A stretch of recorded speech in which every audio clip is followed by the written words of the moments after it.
I was definitely a lucky individual, not only to be one of the 140 American school children who were attached to Project Pegasus, but to be one of the several children who went on to do the most advanced things in the project. And namely, for example, the trips to 2045 to retrieve the data scrolls were among the most far-out things that we did. It was the greatest application of time travel in a real-time probe to the past and future. I mean, definitely I was cosmically privileged in the sense that I was the first American child to teleport. I took part in journeys to past and future events that were at times awe-inspiring and at times terrifying. In the 5th grade, when I started to develop some emotional resistance just to being involved in a defense project like this, my dad sat me down in my bedroom and said, "Andy, you're being given the opportunity to see things and do things that some people may never have an opportunity to see and to do, even in their whole lives."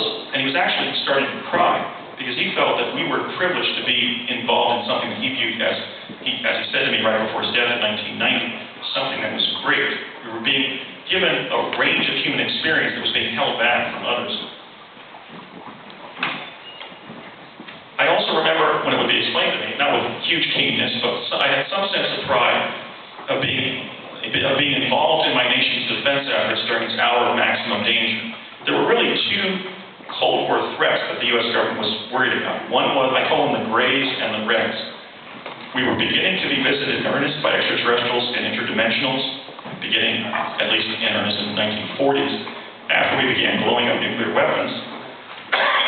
And they were also concerned about the former Soviet Union, the Reds. Their leading concern about a defense threat to the continental United States was a Soviet land invasion on Soviet naval vessels of the United States mainland. So I had a sense of that from my dad and how serious what we were involved in. One time at Curtis Wright, he said, "Andy, see that guard tower there?" I said, "Yes, Dad. I want you to look at the guard and then start running that way." I said, "Okay." And then he said, "Okay, son, you run up, turn around." And the guard was training his rifle on me. So my dad was making sure that I didn't take off running away from one of these classified defense bases. So we were clearly involved in the military intelligence field, in protecting the country from the threats that we might see. I didn't perceive that my father and other people in the program were really that hawkish. A lot of them were Nixon Republicans, but I think they were possibly trying to find ways to prevent warfare, because most of them had seen combat in World War II and been horrified by it. My dad was a combat medic and ambulance driver in France and Germany during the war, and was clearly not predisposed to view war as anything but the nightmare that it is. So I think that you could say that this group of Americans was hoping that if it perfected things like teleportation, it could prevent the next war, or even prevent nuclear war, in the sense that we could move people around very quickly. The chronovisors would allow us to gather information about threats that might come our way and cause us to not overact and start a nuclear war. I also had the opportunity to meet, as a child, some of the distinguished American scientists of the latter half, I would say, of the 20th century. Individuals like Dr. Agnew, who was present during all 3 critical stages of the Manhattan Project. Dr. Edward Teller, I met one afternoon when he was repairing one of the chronovisors in New Mexico, swearing up a storm. He was so frustrated trying to make it work, he couldn't.